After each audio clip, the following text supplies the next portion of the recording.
இன்னைக்கு வந்து நம்ம வாழைத்தண்டை வச்சு ஒரு பொரியல் சூப்பரான ஒரு ரெசிபி தான் செய்யப்படுறோம். வாங்கிட்டு செய்யணும் பார்த்தலாம். பசங்க பாருங்கள், நானும் உனக்கு ஹெல்ப் பண்ணுறேன்னு சொல்லிட்டு வந்து உட்காந்துட்டாங்க வீடியோ எடுக்கும்பொழுது.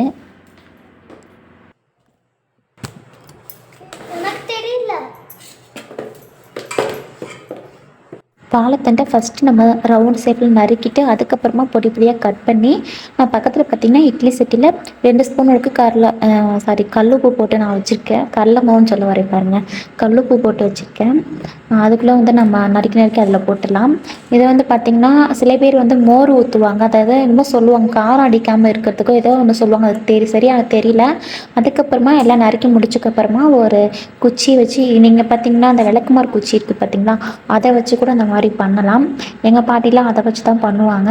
இப்போ பார்த்திங்கன்னா நான் அந்த குச்சி வச்சு எவ்வளோ நூல் வந்திருக்கு பாருங்கள். அதுக்கு முன்னாடி நான் நிறையா எடுத்து போட்டிருக்கேன், அதையும் நான் உங்களுக்கு காட்டுறேன் பாருங்கள். நல்லா ஒரு 4 வாட்டி 3 வாட்டி இந்த மாதிரி வந்து ஒரு குச்சி வச்சு இப்படி கலந்து விட்டிங்கன்னா பாருங்கள் நூல் ஃபுல்லாக வந்துடும். நான் முன்னாடியே வந்து பார்த்திங்கன்னா நிறைய நூல் எடுத்திருக்கேன் பாருங்கள். அவ்வளோதான். இப்போ அலசிட்டு மறுபடியும் நான் இன்னும் கொஞ்சம் தண்ணி ஊற்றி நான் அலசி 2 அலசி மட்டும் நான் எடுத்து வச்சுக்கிறேன். இப்போது ஒரு சட்டியில் நம்ம கொஞ்சமாக எண்ணெய் ஊற்றிக்கலாம். நான் வீடியோ வந்து கொஞ்சம் தெரியாது, இந்த கடுகு கடலைப்பருப்பு போட்டு பொரிக்கிற வரைக்கும் தான், அதுக்கப்புறம் நான் கரெக்டாக வந்து தெரியும் உங்களுக்கு பாருங்கள். இப்போது எண்ணெய் காய்ஞ்சதும் கடுகு கடலைப்பருப்பு நம்ம சேர்த்துக்கலாம். எண்ணெய் காயத்துக்குள்ளேயும் நான் கடுகு கடலைப்பருப்பும் போட்டேன், பரவாயில்ல. இப்போ வந்து கடலைப்பருப்பும் கடுகு நல்லா பொரிஞ்சிருச்சு.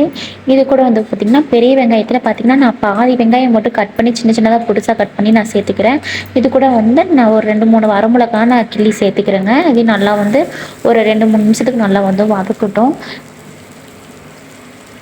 இது கூட நான் ஒரு 1/4 டீஸ்பூன் வந்து ஜீரகம் போட்டிருப்பேன், அதை நான் வீடியோ எடுக்க மறந்துட்டேன். நல்லா ஒரு 2-3 நிமிஷம் நல்லா வந்து வதங்கட்டும்.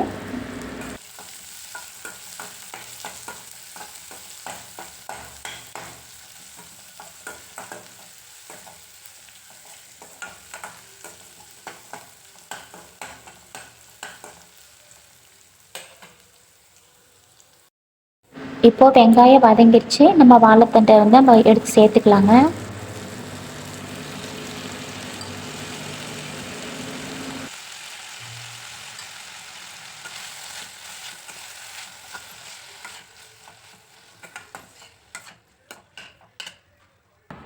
வாழைத்தண்டு அரைவேக்காடை வெந்ததுக்கப்புறமா நம்ம உப்பு சேர்த்துக்கலாம். இது கூட கொஞ்சமாக நம்ம தண்ணி தொளிச்சு விட்டுக்கலாம். எந்த காய்கறியுமே இருந்தாலும் ஃபஸ்ட்டு நம்ம வந்து எடுத்ததுமே உப்பு சேர்க்கக்கூடாது. ஃபஸ்ட்டு நிறையா இருக்கிற மாதிரி இருக்கும், அதுக்கப்புறம் வெந்ததுக்கப்புறம் காய் வந்து கம்மியாக இருக்கும், அதனால் உப்பு கச்சி போயிடும். இதில் பார்த்திங்கன்னா நான் வந்து ஒரு 2 ஸ்பூனு வந்து போட்டுட்டேன். இதுவே கொஞ்சம் அதிகமாக தான் போச்சு, கரெக்டாக 1.5 ஸ்பூன் இருக்கணும். நான் வந்து சின்ன ஸ்பூனு சொல்லிட்டு 2 ஸ்பூன் போட்டுட்டேன்.